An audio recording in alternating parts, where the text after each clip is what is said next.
네, 오늘 우리 65년이라고 하면 긴 세월인데 우리 교회가 이렇게 하나님의 은혜 가운데 여기까지 오게 하셨습니다. 우리 한번 아까 박수했지만 감사의 마음을 담아서 하나님 감사합니다 하고 박수 한번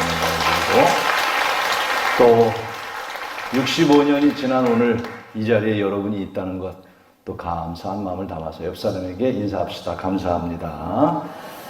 축복합니다. 특별히 65주년 맞이해서 오늘 미국에서 가스 이미지라고 하는 선교팀이 한 50여 명 청소년들 또 학생들 중심으로 와서 오늘 공연을 하게 됩니다.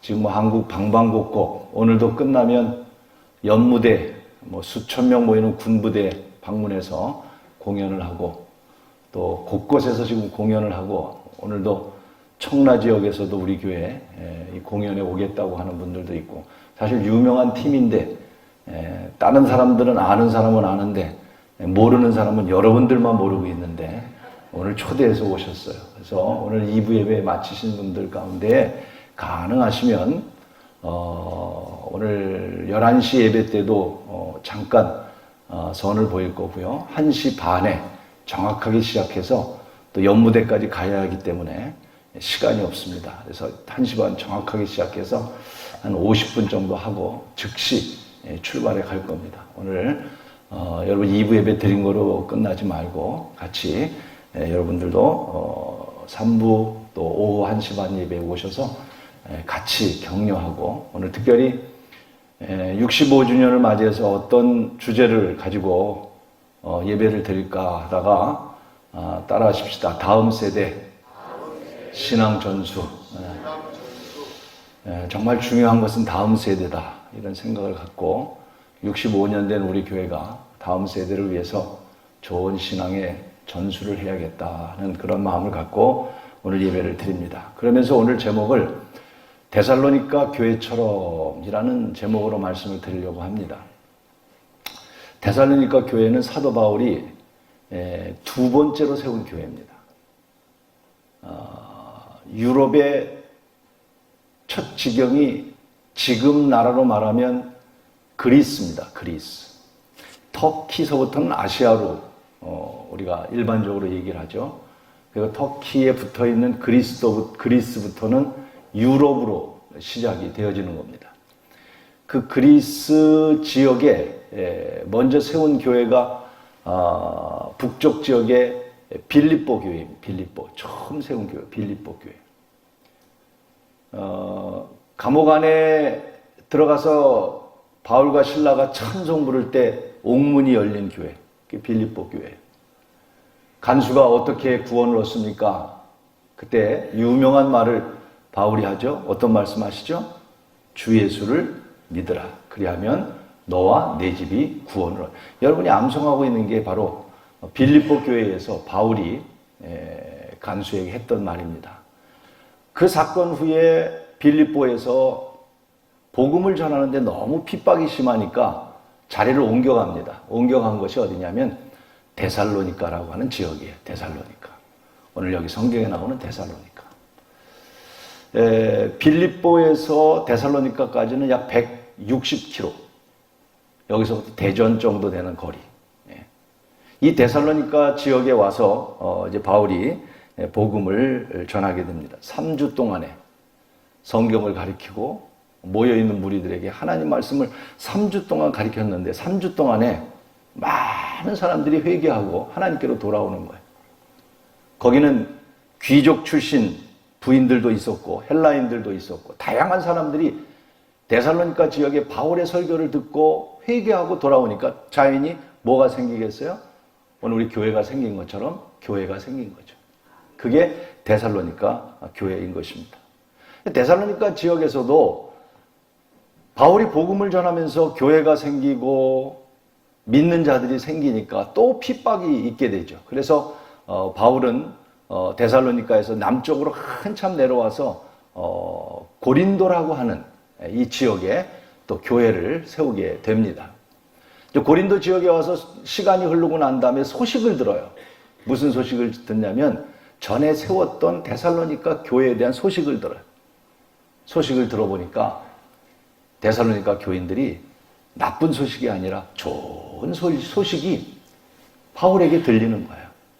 그래서 너무 감사해서 주 52년경에 사도 바울이 고린도에서 데살로니가 교인들에게 편지를 쓰는 겁니다.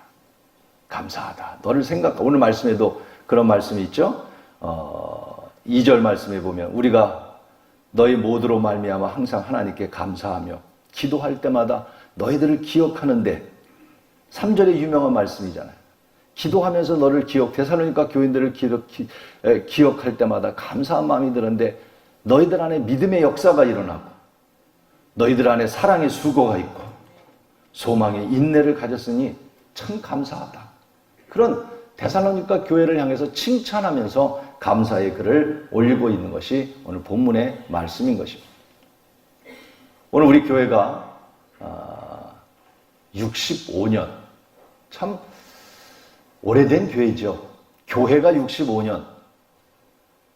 여러분, 참 귀한 날입니다. 귀한 날. 저희 교회가 1954년 6월 27일, 6.25 전쟁이 나고 4년 후죠. 얼마나 어려울 때였겠습니까? 6월 27일. 지난주에 우리 지방에서 부부 수련회 제천 쪽으로 갔었습니다. 제천이 참 아름답더라고요. 그래서 저는 차를 따로 가져가서 아침에 일찍 일어나서 어디 산이라도 좀 가야 되겠다. 그래서 우리 선교중학교 목사님하고 산으로 한번 이렇게 가다가 차를 세워놓고 보니까 와, 산속에 교회가 있는 거예요. 뭐 교회가 있을 만한 자리도 아니고 동네도 조그만 동네인데 아름답게 조그만 교회가 하나 있는 거예요. 보니까 또 감리교회예요. 아유, 그래서 들어가서 교회를 위해서 축복이라도 하고 또 아침이니까 기도하고 또 교회가 어떤지 한번 보자 하고 조용히, 뭐 시골이니까 우리처럼 문 잠궈 놓지도 않고 열려 있어서 교회 안에 들어갔어요. 아주 아담하고 조그만 교회였어요. 기도를 마치고 나오다가 주보를 한 장 들고서는 주보를 이렇게 보니까 창립기념일이더라고요, 그 교회가. 이야, 여기 창립기념일 30몇 년 됐더라. 날짜를 봤더니 우리 교회하고 똑같아요.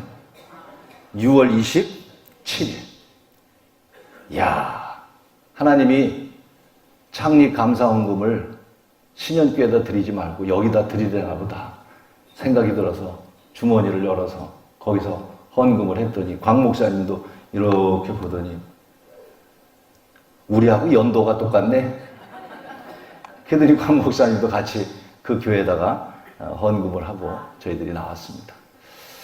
54년 6월 27일. 가장 어려울 때, 힘들고 어려울 때 여기에 교회가 세워진 거예요. 초가 건물로서 시작이 되는데 우리 감리교 신학대학의 전수과 학생들이 이곳에다가 기념교회를 세우면서 쿠퍼라고 하는 선교사님이 여기다 교회를 세우자 하는 계획을 세워서 창립예배 때 그분이 설교를 하고 축도를 한 기록이 있습니다.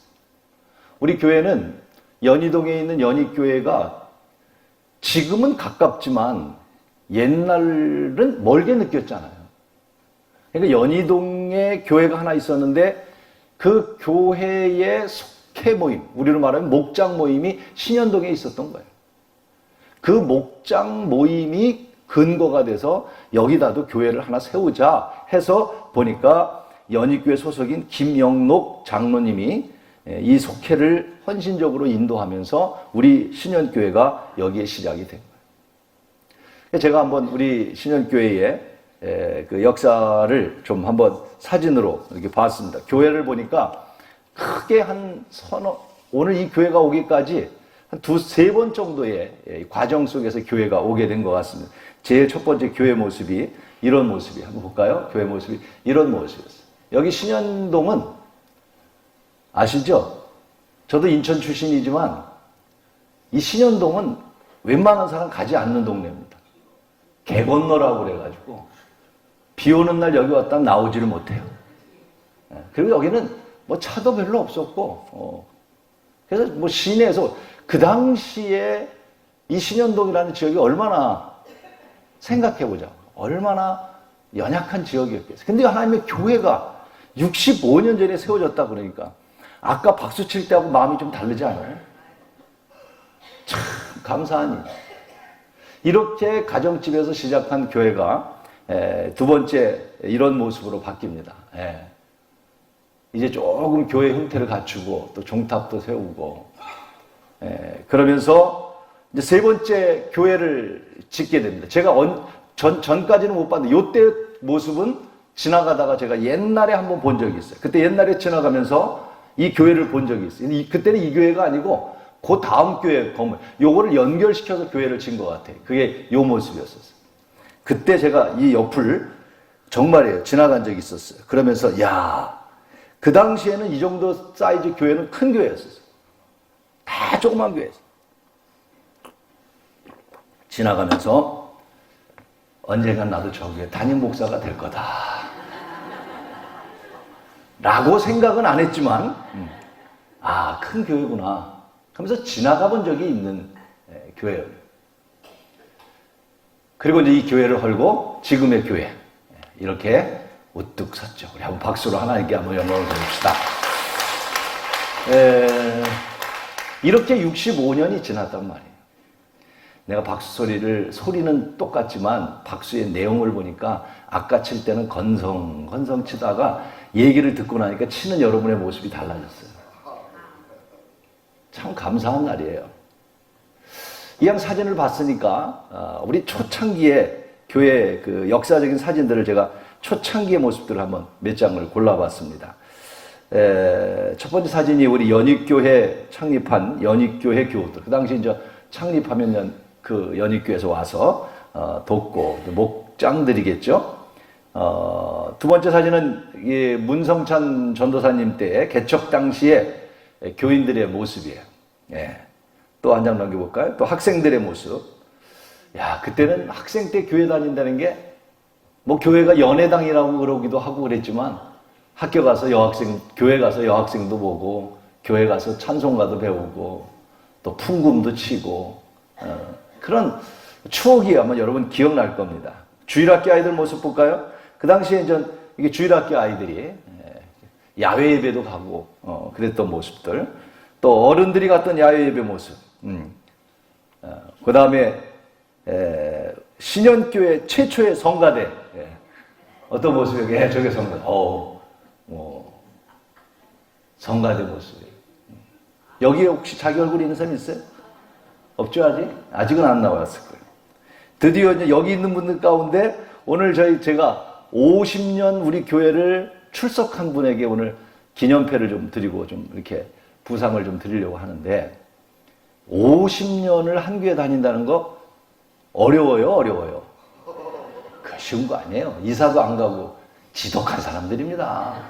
이사도 안 가고 그냥 50년을 한 교회를 지킨다는 거. 교회가 얼마나 이런저런 일들이 많았겠어요. 그죠? 힘들고 어렵고 또는 싸우고 고난이 있고 위기가 있고 그래도 50년을 지켰다고 하는 대단한 거예요. 근데 이제 50년 지킨 분들이 그동안 몇 분인가 봤더니 6분이에요. 우리 교회 6명. 또 내년 후년에 또 생기더라고요. 생길 때마다 상 줄 거예요. 50년 지키면. 어차피 이제 50년 드렸으니까 몇 년 안 남은 사람 끝까지 사시기를 바랍니다. 그래서 우리 다 지켜야 돼요. 자, 이번에는 이제 드디어 50년 된 사람이 한 사람 나오는 사진이 나와요. 한 장 더 넘겨보면 나옵니다. 여기 빨간 정에 하나가 누가 있죠? 학생. 누굴까요? 임설의 권사입니다. 박수 한번 쳐드리죠. 50년. 그러니까 학생 어렸을 때부터 교회 나오고, 그 다음에 교회를 신축하고 우리 빨간 벽돌 교회 건물 때에 찍은 사진. 드디어 마지막 사진. 현재 우리 교회의 모습입니다. 박수. 우리 교회도 신영교회. 또 그 다음에 우리 전교인들 찍었던 사진들, 우리 교회 모습. 이렇게 교회가 성장하게 된 것 감사하고 12명의 목사님과 제가 13번째 목사로서 하늘과 땅의 다리가 되는 교회로서 오늘 65주년 이것만으로도 감격하고 또 공교롭게도 우리 LA 가스메이지 팀이 사실 무척 바빠요. 주일날 갈 곳도 많은데 어떻게 우리 교회 창립 기념일에 딱 맞아서 저는 이렇게 해석해요. 한국에 와서 공연하러 왔지만 우리 교회 65주년을 축하 공연하러 왔다. 미국에서 한 50명이 왔다. 이렇게 생각을 하고 오늘 아마 3부 예배 때 그리고 오후 예배 때 아마 평상시 그냥 교회에서 하는 공연하고는 다를 거예요. 교회 아이들이지만 더 중요한 건 뭐냐면 그 아이들이 신앙으로 자랐다는 거예요. 그냥 율동하고 춤추는 게 아니라 그 단체 안에서 그 마음속에 보이지 않는 신앙이 그 가슴속에 불타고 있다. 이게 중요한 거예요. 이게 중요한 거. 그래서 오늘 다음 세대에 우리가 줘야 될 게 뭐냐? 이거를 줘야 된다는 것을 보여주고 싶고 그런 동기부여를 하기 위해서 오늘 3부 예배와 4부 예배에 이런 공연을 갖게 되는 것입니다. 65년이면 회갑을 넘어서 이제 100년을 향해 가는 우리 교회인데 지금까지 지켜주시고 성장시켜주신 하나님께 감사하지만 저는 이런 생각을 해요. 깊이 생각했어요. 한 20년 후에, 10년 후에, 제가 10년 후면 저도 이제 은퇴 나이인데 10년, 20년 지나고 난 다음에 여러분이 10년, 20년 지나고 난 다음에 또 저에게 우리 후세들이 20년 전에 목사님 뭐 하셨어? 20년 전에 그 장로님들 뭐 하셨어? 20년 전에 신영교회 다녔던 분들은 뭐 하신 분들이야? 이렇게 묻는다면 여러분들은 심각하게 생각하지 않을지 모르지만 저는 목사로서 앞으로 10년 후에 아니 20년, 30년 후에 2019년도대에 신영교회 담임 목사는 뭐 했어? 이렇게 묻는다면 부끄럽지는 말아야 되겠다. 그런 생각을 해보면서 오늘 감사하고 감격하지만 창립 65주년을 맞이하면서 생각난 것이 바로 다음 세대 신앙을 잘 전수해주는 교회가 되어야겠다는 것입니다. 다음 세대. 그것이 희망이에요. 다음 세대라는 말은 수없이 해왔습니다. 그렇죠? 다음 세대가 중요하다는 말은 진리와도 같아요. 이거는 변함이 없는 거예요.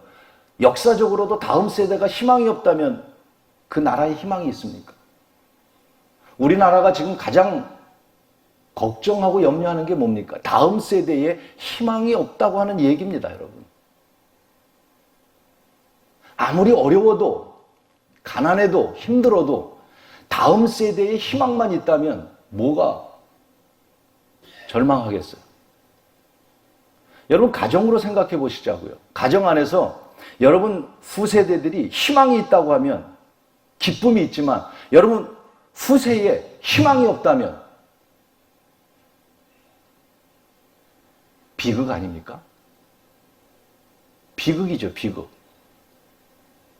우리 교회도 마찬가지예요. 지금도 중요하지만 더 중요한 건 우리 다음 세대가 과연 어떻게 될까? 그런데 솔직히 말하면 희망보다는 절망이 더 많습니다. 안타까움이 많아요. 그래서 그들에게 우리는 올바른 신앙을 전수해야 되는데 신앙을 전수한다고 하는 것은 내가 가르쳐서 될 일이 아니래요. 아니에요. 그렇지만 우리 안에 다음 세대를 향한 분명한 마음을 가지고 있어야 된다.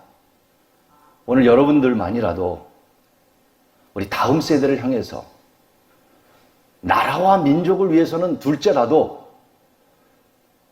여러분 가정 안에서도 여러분 다음 세대에 신앙을 전수할 수 있기를 바랍니다.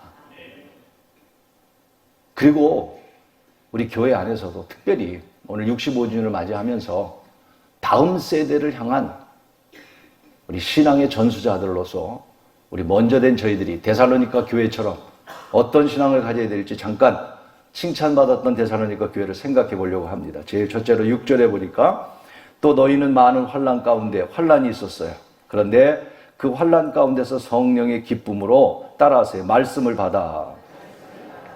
저를 보세요. 말씀. 환난 속에서도 말씀을 받아들였다는 거예요. 환난이 있는 가운데도 말씀을 가장 내 삶에 그들의 가치를 두었다고 하는 이야기입니다. 말씀에 대한 가치가 분명했다는 거예요. 그 말씀 중심적으로 살았다는 거예요. 오늘 우리 신현교회는 어떤 교회가 되어야 되느냐?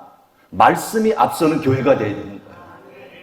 아멘만이 아니라 정말 여러분 말씀대로 살아가야 되는 거예요. 말씀의 가치를 둬야 되는 거예요. 그래야 우리는 신앙의 전수를 할 수 있는 거예요. 여기 말씀을 받았다는 말은 지금 여러분이 그냥 아멘 한 것처럼 아멘 하는 게 아니고, 말씀을 들으면서 그냥 고개를 끄덕끄덕 하는 게 말씀을 받아들이는 게 아니고, 말씀을 받아들였다고 하는 이 얘기는 이 말씀에 가치를 두고 재물과 명예와 내 삶의 어떤 것보다도 말씀에 가치가 있다. 그런 교회였다는 거예요. 그런 뜻을 담고 있는 거예요. 그래서 말씀을 통해서 내 가치관이 바뀌고, 말씀을 통해서 내 삶이 변하고, 내가 위로받고 은혜 받는 것을 넘어서 이 말씀에 붙들려서 말씀 중심적인 삶을, 과연 우리가 말씀 중심으로 살아가나요? 과연 우리가 말씀을 내 삶에, 내 신앙에 가장 가치를 두고 있나요? 신앙의 성장은 어디에 있느냐? 말씀의 가치를 두는 데 있는 거예요.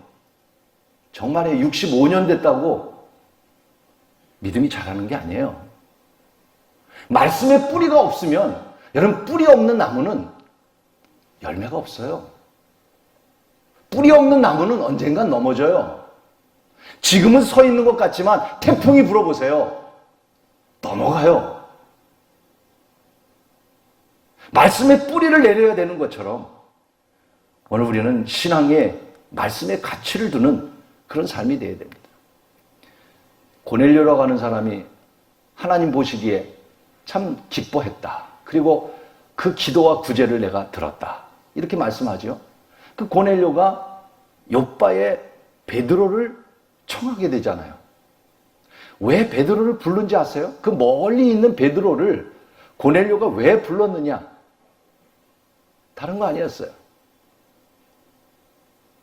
고넬료는 베드로를 불러서 베드로를 통해서 하나님의 말씀을 받으려고, 그래서 베드로가 왔을 때에 친척과 이웃을 다 불러 베드로 앞에 말씀을 들었더라. 이렇게 기록하고 있어요. 그래서 사업체 신방을 종종 이렇게 하게 되는데, 여러분, 신방이라는 게 뭐예요? 목사님 불러다가 밥 한 끼 먹이는 게 신방이 아니죠. 신방은 뭐냐면 마치 고넬료가 베드로를 초청해서 베드로를 통해서 하나님의 말씀이 말씀의 가치를 두는 거예요. 그 말씀을 붙들고 하나님께서 뭐라고 말씀한, 이럴 때 하나님께서 고넬료를 축복하신 거예요. 잠언 13장 13절에 이렇게 말씀합니다. 한번 읽어보겠어요. 같이 읽습니다. 말씀을 멸시하는 자에게 패망이 이루고 계명을 두려워하는 자는 상을 받는다. 말씀을 멸시하는 자에게는 패망이 이루고. 여러분, 말씀이 중심이 돼야 데살로니가 교회는 말씀을 받아들이는, 말씀의 가치를 두고 살아가. 늘 말씀을 묵상하고 기억하면서 그 말씀대로 가치를 갖고 살아가는 삶이 돼야 돼요. 씨 뿌리는 비유를 잘 아실 거예요. 씨를 뿌렸는데 길가, 돌짝밭, 가시덤불, 좋은 땅에 뿌려졌다 그랬어요. 예수님 비유에 대한 설명을 하세요. 씨는 말씀이라고 얘기합니다. 씨는 말씀이라. 그런 네 종류의, 이것은 뭡니까? 사람의 마음이라는 거예요. 마음. 밭이라는 거예요. 그런데 그 네 종류의 밭 가운데 30배, 60배, 100배의 결과를 얻은 밭은 좋은 땅에 뿌려진 씨만 그렇게 열매를 맺었다고 말합니다. 길가에 뿌려진 것은 듣기는 했지만 금세 잊어버리는, 깨닫지 못하는 사람이라 그랬어요. 돌짝밭에 뿌려진 건 뭐라 그랬어요? 돌짝밭에 뿌려진 것, 가시밭에 뿌려진 것은 염려와 근심과 여러 가지 일로 인해서 말씀은 많이 듣지만 근심과 걱정과 삶 속에서 잊어버리는 사람이라. 좋은 땅은 뭡니까? 성경이 말해 깨닫는 자니, 깨닫는 자니. 말씀에 가치를 두는 사람. 그 말씀이 내 삶에, 오늘 여러분이 말씀을 들으면서 말씀을 보면서 그 말씀을 내가 가슴에 탁 담고 있을 때 여러분 그 말씀에 능력이 나타난다는 것이죠. 그 말씀대로 살게 된다는 것이죠. 그 말씀대로 순종하게 된다는 것이죠. 그럴 때 여기에 열매가 있고 결과가 있다고 하는 거예요. 성숙이 있고 성장이 있다는 거예요. 정말 답답한 것은 오래 예수 믿었는데 성장이 없는 신앙입니다. 왜 그럴까요?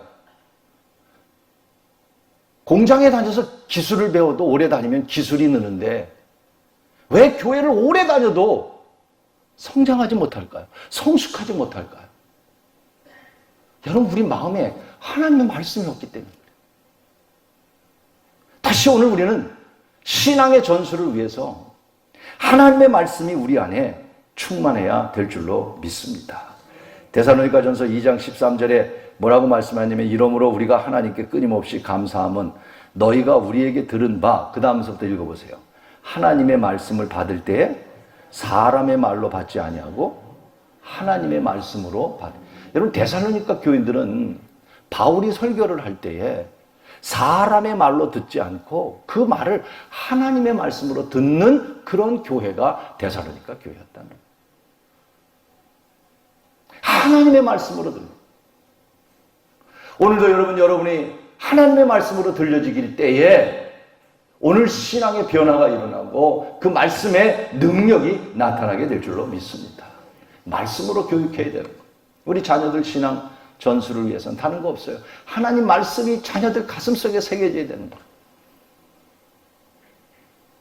제 생각하고 선생님들 생각하고 조금 차이점이 뭐냐면 요새 아이들은 일반적으로 신앙적인 교육보다는 일반적인 교육에 젖어 있습니다.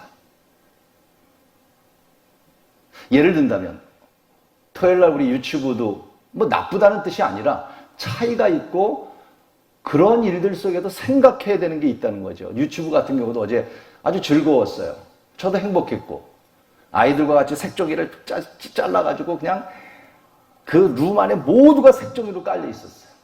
이게 일반 교육이에요. 왜? 자유를 주자는 거예요. 마음껏 자르고 뿌리고 놀고 자기 감정을 확산하고 이게 일반 교육이에요. 좋아요. 그래서 우리가 함께 그 사진 3부 예배 때 좀 그 영상 좀 준비를 해놔요. 영상들. 그래서 그 색종이를 들고 다 같이 어린아이들과 팍 뿌리면서 장난치고 너무 즐겁게 놀았어요. 좋아요. 그러나 그 다음에 성경 교육이 없으면 so what? 그게 뭐냐 이거예요. 교회란 말이에요. 교회. 여기는 학교가 아니란 말이에요. 그런데 우리도 모르게 학교 교육하는 것처럼 교육하는 것으로 끝 여기는 말씀을 가르치는 곳이 된단 말이에요. 거기에 말씀이 있어요. 제가 가스 이미지를 좋아하는 이유 가운데 하나가 뭐냐면 전부 아이들이 그런 건 아니죠. 그러나 이 아이들 가슴 속에는 말씀이 있다는 거예요. 이게 일반 아이들과 차이예요. 우리 교회가 할 수 있는 일이 뭐냐면 유대인 가운데 정신적인 지주 요한나 벤 자카이라고 하는 랍비가 있어요. 랍비. 70년대 로마의 지배를 받아서 유대가 멸망할 때 예루살렘이 멸망할 때 이 자카이라고 하는 사람이 황제를 찾아갔습니다. 우리가 나라를 잃었지만 한 가지만 허락해 주십시오. 아이들을 가르칠 수 있는 학교를 운영할 수 있게 해 주십시오. 황제가 허락을 합니다. 이 랍비는 학교를 시골에 세워놓고 아이들에게 하나님의 말씀을 가르쳤어요. 토라라고 하는 하나님의 말씀을 가르쳤어요. 율법을 가르쳤어요. 나라는 망했지만 이스라엘이 다시 설 수 있었던 건 뭐냐면 하나님의 말씀을 받은 그들을 통해서 세계에 흩어진 자들이 다시 이스라엘을 회복시켰다는 거예요. 희망은 어디 있느냐? 다음 세대에 하나님의 말씀을 가르치는 데 있다. 성경을 가르치는 게 아니라 하나님의 말씀이 가슴속에, 여러분 마음속에도 하나님의 말씀이 있어야 성장하고 자라는 것이지. 다시 오늘 우리는 데살로니가 교회같이 하나님의 말씀으로 여러분 가치를 두고 살아가는 교회가 되고 하나님 말씀으로 살아가는 우리 여러분 모두가 되기를 주의 이름으로 축원하는 것입니다. 우리나라가 OECD 국가로서 참 잘 사는 나라가 됐습니다. 그런데요, 여러분 잘 알다시피 OECD 국가 가운데 자살률 1위가 대한민국, 이혼율 1위가 대한민국, 자살과 이혼과 또 하나는 며칠 전 신문에 났어요. 음주량이 중국에 비해서, 일본에 비해서 엄청나게 많은 거예요, 우리나라. 심각한 문제입니다. 그런데 요사이 더 무서운 건 뭐냐면 아시아에서 마약 1위가 우리나라입니다. 마약. 요새도 마약 사건들이 너무 많잖아요, 연예인들 가운데. 그럼 이런 일들이 왜 이래? 우리가 OECD 국가의 좋은 나라가 됐는데 왜 세계적인 이런 불명예스러운 나라가 됐느냐? 물론 문화가 발전하고 사회가 발전하면 타락하게 돼 있습니다. 중요한 게 뭔지 아세요? 교육의 결핍이라는 거예요. 애들에게 막 대학만 가기 위해서 가르치기만 했지, 공부만 가르쳤지. 교회로 말하면, 우리 교회는, 저는 그래서 교육의 방침을 철저하게 바꿔가려고 하는 거예요. 하나님의 말씀이 없으면 안 된다. 말씀이 있는 교회가 돼야 된다. 성경 공부도 중요하고 성경 스터디하는 것도 중요하지만, 그런 것도 중요하지만, 여러분 하나님 말씀의 가치를 두고 살아가는 그런 교회가 되고 그런 여러분 되기를 주의 이름으로 축원하는 것입니다. 두 번째로는 이 데살로니가 교회를 보니까 7절에 보니까 그러므로 너희가 마게도냐와 아게에 있는 모든, 따라서 믿는 자의 본이 되었다. 한 번 더, 믿는 자의 본이 되었다. 이 그리스라고 하는 나라는요, 크게는 북쪽과 남쪽으로 이렇게 나눌 수 있어요. 북쪽을 마게도냐 지역이라고 해요. 큰 지역을 마게도냐 지역. 남쪽은 아가야 지역이라고 우리가 일반적으로 표현을 합니다. 그 앞에 바다가 아게아 씨, 아게아 바다라고 하는 바다가 있고, 그래서 그리스라는 나라를 보면 우리가 마게도냐. 바울이 복음을 전할 때 마게도냐 사람이 손짓했다고 그랬죠. 그것이 바로 그리스 북쪽 본토 지역이에요. 그 아래는 섬들이 좀 많이 있고, 이 지역은 아가야 지역이에요. 북쪽에 있었던 마게도냐에 있었던 교회로서는 베레아 교회, 여러분이 아는데 베레아. 그리고 여러분 오늘 빌립보 교회, 그리고 데살로니가 교회. 그 마게도냐 지역의 수도가 데살로니가예요. 남쪽은 아가야 지역이라고 하는데 이 지역의 수도는 어디냐면 고린도라고 하는 지역, 고린도. 이 데살로니가 교회는 어느 한 지역이 아니라 이 북쪽 끝에서부터 남쪽 고린도까지 모든 믿는 자의 본이 되는 교회가 데살로니가 교회였다. 오늘 여러분 우리 교회가 어떤 교회가 되어야 될까? 데살로니가 교회처럼 본이 되는 교회가 될 수 있기를 바랍니다. 본이 된다는 게 얼마나 힘든 겁니까? 가장 힘든 게 그거예요. 남에게 본이 돼야 된다는 거. 목사의 힘든 점이 뭘까요? 본이 돼야 된다는 것. 여러분 직분자로서 힘든 게 뭐예요? 교회 직분자가 돼서 봉사를 더 많이 하세요? 직분자라고 헌금을 더 많이 하세요? 아니잖아요. 힘든 게 뭐예요? 사실 힘들어야 되는 게 뭐예요? 고민해야 되는 게 뭐예요? 내가 깨달아야 되는 게 뭐야? 내가 장로인데 본이 돼. 내가 목사인데 본이 돼야지. 본이 되기 위해서 노력하고 애쓰. 이게 참 힘든 거고, 정말 교회가 잘 되려면 여러분 우리 지도자들이 본이 돼야 되는 거예요. 틀렸으면 틀렸다고 얘기하세요.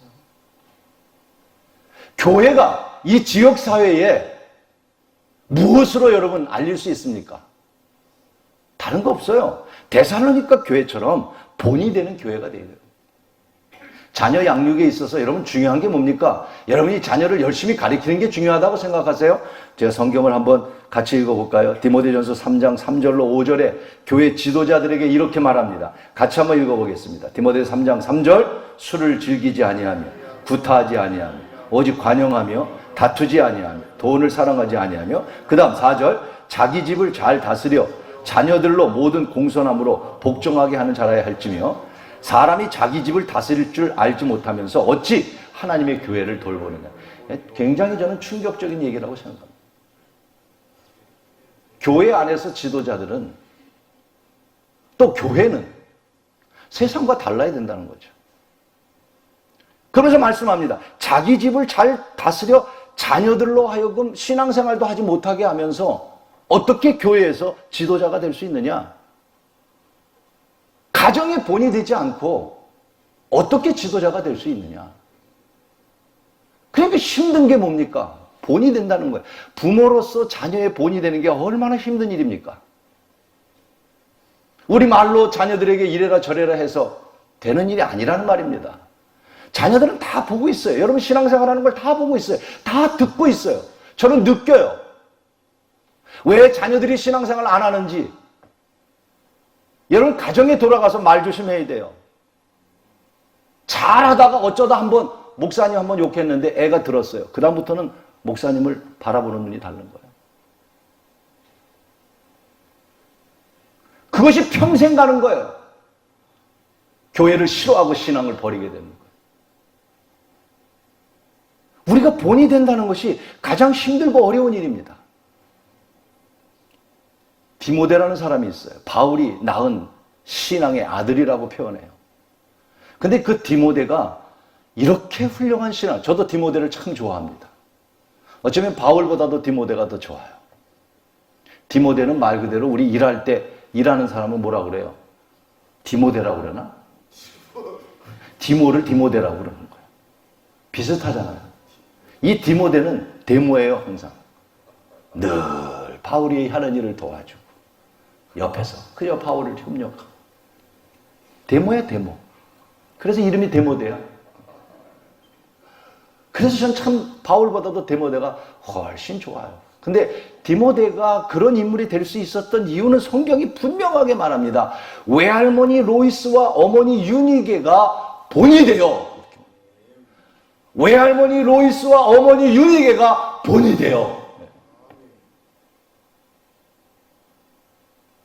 오늘 3부 예배 때는 이 얘기 제가 강하게 안 해요. 왜? 애들이 많으니까.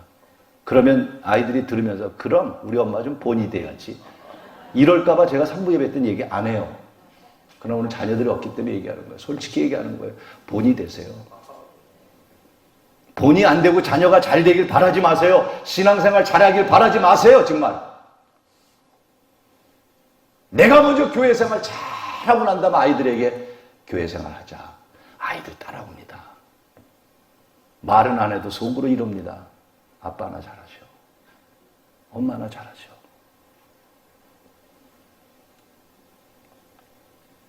교회도 마찬가지예요. 본이 된다는 게 너무 힘든 거예요. 그러나 본이 되면요, 쉬운 게 또 그거예요. 자녀들에게 본이 되면요, 자녀들이 잘 순종하고 따라와요. 리더가 본이 되면요, 밑에 사람들은 따라와요. 그래서 리더가 힘든 거예요. 제가 볼 때도 제 자신이 부족하다고 생각하니까 그게 힘든 거예요. 그게 늘 걸림돌이고요. 유명한 2차 대전 때 이야기가 있습니다. 2차 대전 때 이제 미국에서 파병하기 위해서 젊은이들이 이제 군복을 입고 역전에 모여서 이제 막 배를 타고 기차를 타고 파병을 받게 됩니다. 이제 전쟁에 나가면 죽을 가능성이 많으니까 여기저기에서 막 울음바다가 되고 서로 이별을 하고 난리가 납니다. 그때 많은 봉사자들이 와서 이제 커피를 타주고 코코아를 타주고 막 여기저기에서 그 파병하는 병사들에게 격려를 합니다. 그때 다리를 쩔뚝쩔뚝거리는 한 사람이 코코아를 타가지고 막 사병들에게 나눠줍니다. 어두컴컴해서 아무도 그가 누군지 몰랐습니다. 그런데 점점 해가 떠오르면서 누군가가 이렇게 소리를 지릅니다. 대통령이다! 알고 보니 루즈벨트 대통령이 대통령의 자리를 벗어버리고 2차 대전 때 파병된 군인들에게 코코아, 그가 다리를 절었거든요. 다리를 절고 코코아를 타가지고 사병들에게 나눠줬어요. 여러분, 사병들이 그 코코아를 먹고 그 루즈벨트 대통령이라는 말을 들었을 때 여러분, 그 사기가 어떻게 했냐면 내가 나가서 싸워도 좋다. 내가 나가서 죽어도 좋다. 본이 된다는 게 이런 거예요. 다음 세대의 신앙 전수라고 하는 다음 세대의 중요성을 여러분에게 말씀드리면서 우리가 다음 세대의 신앙을 전수하기 위해서 우리들이 해야 될 일이 뭡니까? 우리는 본이 돼야 합니다. 본이 되세요. 본이 되는 신앙생활 하세요. 중요한 말씀을 드리겠습니다. 본이 된다는 것은 남의 변화를 기대하는 것이 아니라 나의 변화를 인식하는 것이 본이 되는 일입니다. 다시 말씀드릴게요. 내가 본이 된다는 것은 남이 변화되기를 기대하면서 본이 되는 게 아니라 본이 된다는 것은 나의 변화를 느끼는 것, 그것이 본이 되는 거죠. 내가 먼저 변화돼야 남도 변화될 수 있다고 하는 것이죠. 마지막 데살로니가 교회는 오늘 마지막 절에 보니까 또 죽은 자들 가운데서 다시 살리신 그의 아들이 하늘로부터 따라와서 강림하실 것을, 여러분 주의 강림을 기다리는 교회였다는 거예요.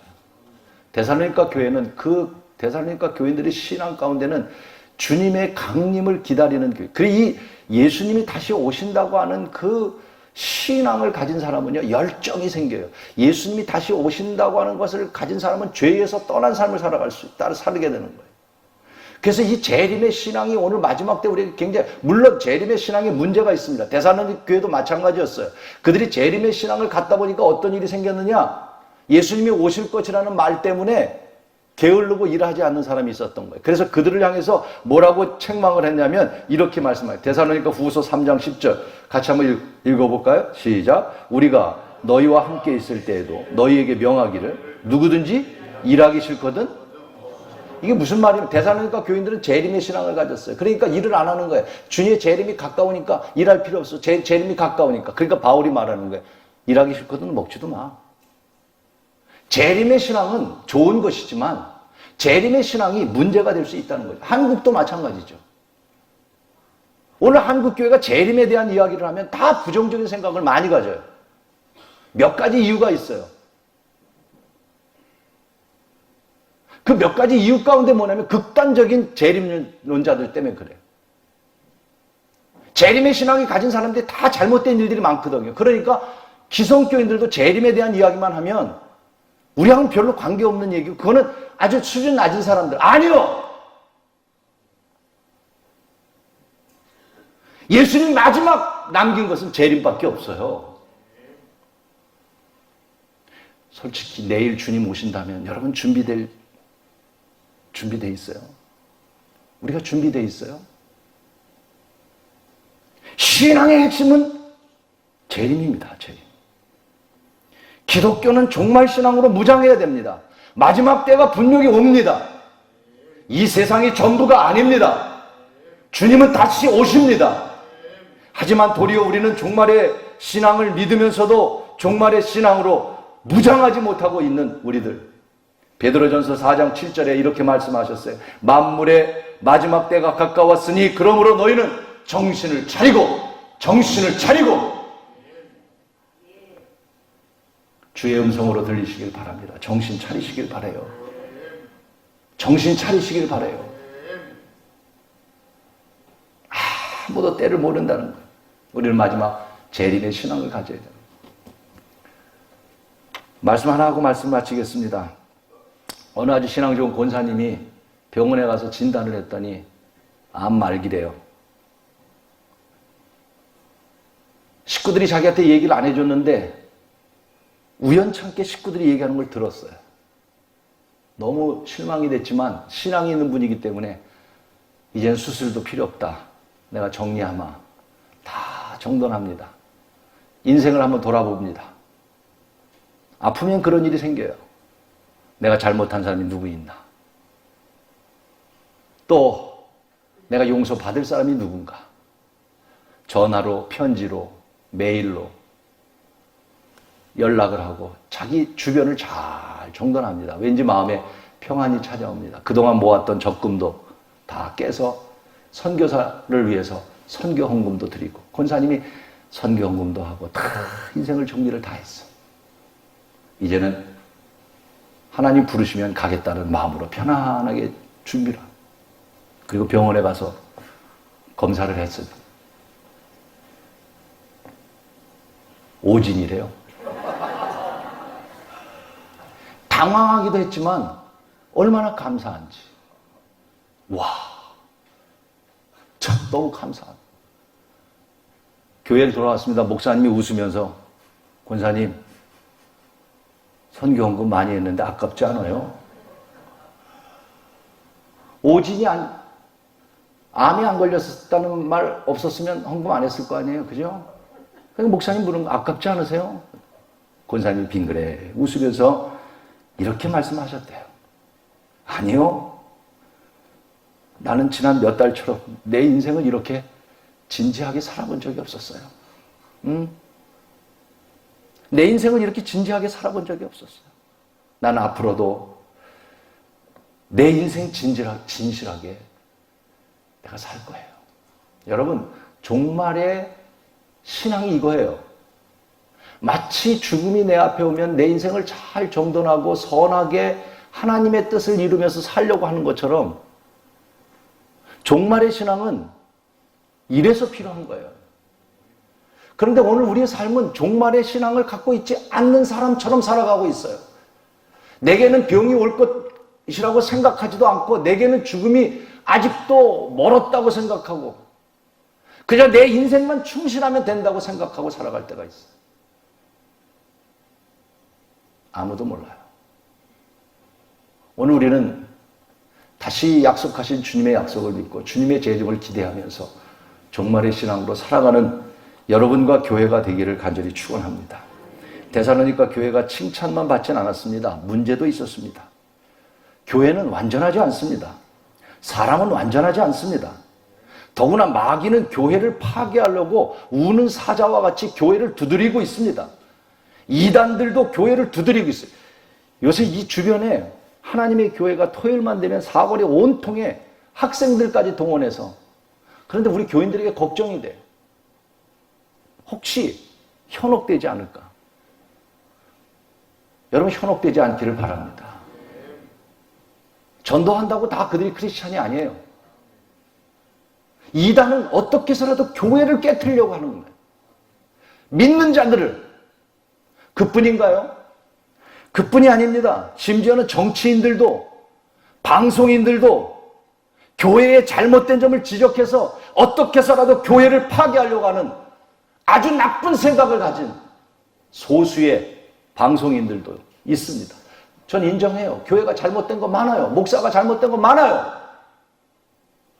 그런데 잘못된 생각을 갖고 있는 방송인들 가운데도 교회를 싫어하기 때문에 마지막 어떻게 해서라도 교회를 파괴하고 무너뜨리려고 하고 있는 이때에, 오늘 우리 65주년을 맞는 우리 신영교회가 지금까지도 하나님의 은혜로 여기까지 왔다면 100년의 내일을 바라보면서 다시 데살로니가 교회처럼 성장을 넘어 성숙한 교회가 될 수 있기를 원합니다.